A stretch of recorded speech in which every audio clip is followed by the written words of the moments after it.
Hello everyone, इस video में हम लोग एक प्रॉब्लम डिस्कस करेंगे all India pre medical test AIPMT 2007 का। सीधे प्रॉब्लम को देखते हैं।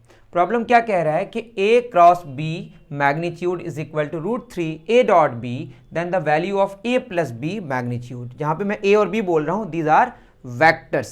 तो यहाँ पे क्रॉस प्रोडक्ट है, यहाँ पे डॉट प्रोडक्ट है। मतलब जब वैक्टर्स का प्रोडक्ट हम निकालते हैं तो दो तरह के प्रोडक्ट्स होते हैं। क्या क्या? क्रॉस प्रोडक्ट और डॉट प्रोडक्ट। मैं अगर ए वेक्टर और बी वेक्टर का क्रॉस प्रोडक्ट निकालूं और मान लेते हैं हमारे पास दो वेक्टर्स हैं, एक वेक्टर है ए वेक्टर, दूसरा वेक्टर है बी वेक्टर। दोनों का इनिशियल पॉइंट हमने सेम कर दिया, दोनों के बीच का एंगल तब ले सकते हैं हम, कितना ले लिया हमने? थीटा। तो क्या होता है कि इसका जो मैग्नीट्यूड होता है, ए वेक्टर का मैग्नीट्यूड लेते हैं इस तरह से हम लोग, या बस ए लिखते हैं, बी वेक्टर का मैग्नीट्यूड इंटू क्या होगा? Sign theta. और जब क्रॉस करते हैं तो क्रॉस का एक डायरेक्शन भी होता है जो ए का भी परपेंडिकुलर होता है और बी का भी परपेंडिकुलर होता है, ऐसे निकालते हैं।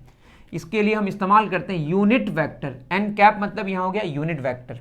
लेकिन जब हम बात करें यहाँ पे हम लगाते हैं मॉडुलस, तो इसमें भी क्या लगा देंगे? मॉडुलस, मतलब मैग्नीट्यूड की बात हो रही है और ये यूनिट वेक्टर है, इसका वैल्यू कितना होगा? 1।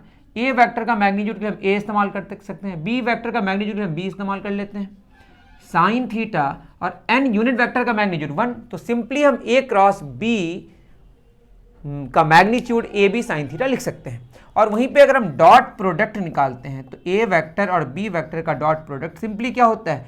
ए का मैग्नीट्यूड बी का मैग्नीट्यूड इंटू साइन थीटा, नहीं यहाँ पे हो कॉस थीटा। तो सिंपली यहाँ पे अगर हम इस्तेमाल कर लें तो हमारा रिजल्ट आ जाएगा। हमारे पास जो सवाल है वो है A vector cross B vector is equal to √3 A dot B. A और बी वेक्टर के डॉट प्रोडक्ट्स का जो रिजल्ट आता है वो खुद ही स्केलर, उसमें कोई यूनिट वेक्टर या डायरेक्शन नहीं आता। यहाँ पे चूंकि था डायरेक्शन, यूनिट वेक्टर था, लेकिन ये खत्म हो गया। क्यों? क्योंकि मैग्नीट्यूड उसका 1 होता है। यहाँ हो गया A vector magnitude B vector magnitude into sine theta is equal to √3, यहाँ होगा ए बी कॉस थीटा। यहाँ पे थीटा ए और वेक्टर बी वेक्टर के बीच का एंगल है।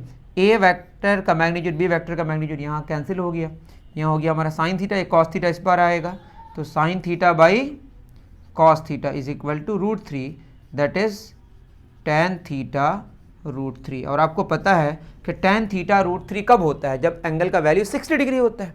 तो यहाँ से हमें पता चला थीटा कितना डिग्री आया? 60 डिग्रीज। तो ये जो एंगल हम लिए थे ये कितना आया? 60 डिग्रीज। लेकिन मांगा क्या? ए वेक्टर और बी वेक्टर के सम का मैग्नीट्यूड। और दो वेक्टर्स का सम का फार्मूला आपको पता होगा, a square plus B square plus 2ab cos theta. ये है, ये हमारा कौन सा वेक्टर है? B vector. a यहाँ ख़त्म हुआ, b यहाँ ख़त्म हुआ, ये हमारा है a vector plus b vector. इसका क्या निकालना है? मैग्नीट्यूड। डायरेक्शन की बात ही नहीं करनी है, बस मैग्नीट्यूड निकालना है। क्या फार्मूला होता है? a square plus B square plus 2ab cos theta का स्क्वायर रूट। तो हम लोग क्या निकाल लेंगे बच्चों? थीटा आ गया। हमें निकालना है A vector plus B vector का सम का मैग्नीट्यूड। फार्मूला होता है A square plus B square plus 2ab cos theta. A नहीं पता, बी नहीं पता, जो है वही है, ए बी ही गिवन है। तो होगा A square plus B square plus 2ab। Theta की जगह क्या होगा? 60 डिग्रीज। इसका क्या होगा? Square root. Simply A square plus B square plus 2ab cos 60 degree का वैल्यू 1/2। तो यहाँ पे 2 और 2 क्या हो गया बच्चों? कैंसिल। तो ये हो गया A square plus B square plus ab। ये स्क्वायर रूट है, मतलब पावर कितना होता है? 1/2। अगर थर्ड रूट होता पावर 1/3, यहाँ स्क्वायर रूट है तो पावर 1/2 होगा। तो A square plus B square plus ab to the power raise to the power पूरे में हाफ। तो ऑप्शन 4 करेक्ट। आई थिंक आपको समझ आया होगा। बहुत ही आसान प्रॉब्लम था, लेकिन मैं चाह रहा हूँ इस तरह से सॉल्यूशन करूँ जिससे आपको डिटेल समझ आए, कहीं पे भी प्रॉब्लम हो आपका क्लियर हो जाए।